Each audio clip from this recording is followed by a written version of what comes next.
What up guys, Jelly here. Today I'm going to be talking about the top selling Pokemon cards at my last card show. I tracked everything that sold at the last card show, and some of the biggest winners may surprise you, may not surprise you. So if you guys are investing in Pokemon cards or just are interested in what sold really well, stay tuned and check out the video. Let's get into it. Alright guys, so I did the Denver card show.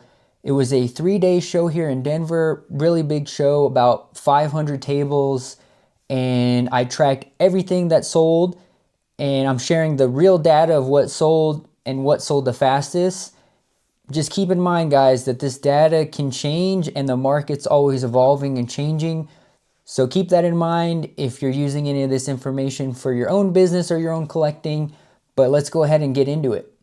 Alright guys, so the Pikachu promos, especially modern promos, the full art promos, sold really well for me. I would get those in and sell them extremely quickly. So one of the things I look at when I'm buying cards, especially modern cards, is market appeal of that specific artwork or that specific character. And anything with a Pikachu on it and some starters is usually always a good card to pick up. So I usually always pick those up if I can. The next cards that sold extremely well were tag team cards. I legitimately couldn't keep any of these in stock. If I got a tag team card and I put it out, it would usually sell really quickly. So that was a great card. One of the other cards that maybe surprised me a little bit was the Xerneas card from Chaos Rising, but I think that card is such a cool card. The artwork on it is crazy cool. I personally think that card might be a little bit undervalued, but that's just my opinion. Take it for whatever it's worth. The next card was Gloom from Obsidian Flames. Love this card. Super cool artwork on that card, and I would put that card out and it would get a lot of questions, a lot of attention, so that definitely was one of the top sellers for sure. The next card was Vulpix from Mega Evolutions, illustration rare.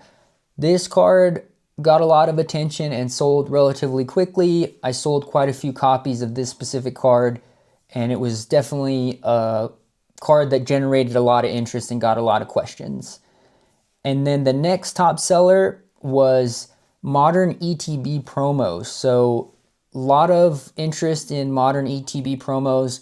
And from my personal opinion, not all ETB promos are created equal.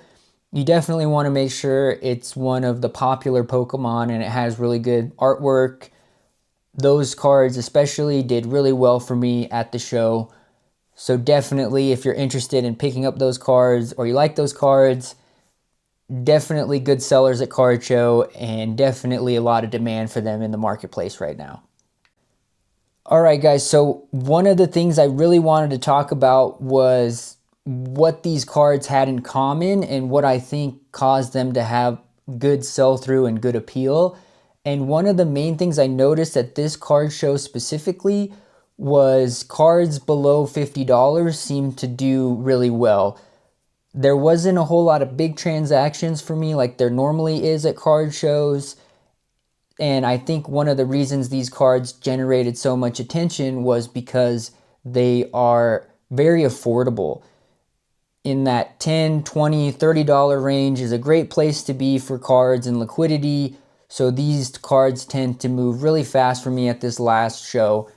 And I think it's because people are looking for cards that are really affordable, more like impulse buys, something you really don't have to put a lot of thought or effort or energy in looking up comps and really doing a lot of research for. Another thing I noticed was, other than the Xerneas, which is kind of a more niche Pokemon, it really came down to the popular staple brand name Pokemon. Those were what seemed to sell the quickest and the best. And one of the things I always look at is, does this card have really good appeal? Does this card have a good audience? Maybe someone who's master setting it. The other thing too is I really pay a lot of attention to the artwork, and all these cards I mentioned have great artwork, and personally, I love these cards. I think they look really cool. And while I don't try to base all the decisions I make based on my personal preferences, I definitely feel like these cards had good artwork and broad collector appeal. Alright guys, now next part of the video we're going to be getting into what didn't sell. So first off, one of the things I noticed didn't sell, and I even had a lot of vendors at the end of the show coming up trying to sell me this product at the end of the show to maybe offload it or free up some cash, was 151 sealed product. So one of the things I like to tell people is when the price of an item gets expensive, the buyer pool for that item shrinks drastically. And these 151 boxes have really shot up in price. They've really grown over the last 6 months to a year. I really think that it's turning off a lot of casual collectors and casual buyers from this specific product because not a lot of people have $1,000 to spend on a UPC. So there's not a whole lot of demand, not a lot of questions that I got. I had a few 151 items, not a whole lot of people asking about them or buying them. Some of the lower end stuff still sells that's at a lower price point, but those big boxes, I did notice a lot of people were trying to offload them. The next thing that didn't really sell that well at this card show was my higher end slabs. On the same point, guys, when the price of an item goes up and gets really expensive, the buyer pool shrinks drastically. So if you're selling cards that are 100, it's easy to sell those, a lot of buyers for those. But when it gets to $1,000, $2,000, $3,000 for higher end cards, the buyer pool shrinks dramatically. So you probably get a lot less questions and a lot less inquiries on these items than you would on some of your bread and butter smaller items. So let's get into the biggest lessons I learned from this card show. First lesson is bring a depth of affordable singles, guys. I mean, that $20 to $50 range seems to be a sweet spot. Another thing I'm going to be looking out to do is focus on recognizable Pokemon. Stack lots of promos, lots of cards with nice artwork. Try and make that a staple for the next card show. Illustration rares, and I don't really want to tie up a ton of my capital in expensive inventory. It gets a little bit dicey and a little bit harder to move those items, especially if you're wanting to get closer to the market value. Obviously, if you want to offload those, there's plenty of people at card shows that buy slabs at really high percentages. It might be something I consider doing in the future. Personally, I'd rather just keep on my high slabs, keep them for myself, and focus on acquiring other inventory for right now, but that could always change in the future. I think it's really good to use higher end cards to get some attention to your booth, have some staples in there. It's definitely, at shows at least, not going to be one of my staples of unloading just completely high end inventory. Not to say that strategy may not work, it could definitely work. And every show, guys, is a little bit different. The last show that I was at, I had a ton of inquiries about my higher end slabs. I sold my slabs a lot easier at the last show, and I had a lot more inquiries than this one. So every show is a little bit different.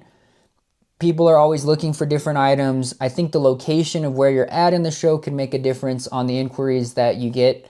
Keep all that in mind when you're out there sourcing or you're out there buying. This is just what I learned personally and the strategies that I'm going to be using for the next show. And on that note, guys, I'm going to be bringing to the next show, I'm going to be focusing on all those items that were really hard for me to keep in stock. Pikachu promos, tag teams, ETB promos, IRs. I'm really trying hard not to stock up on sealed product as much. There was a lot of sealed product there, and I did pick up some at the show.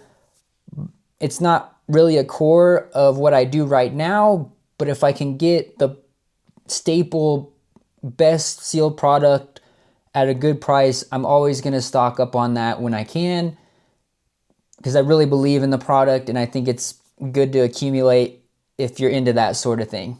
So let me know, guys, What has been your favorite cards that we talked about in the video? What have you guys been having success with? What do you guys like to collect? What cards have been performing well for you and appreciating in value?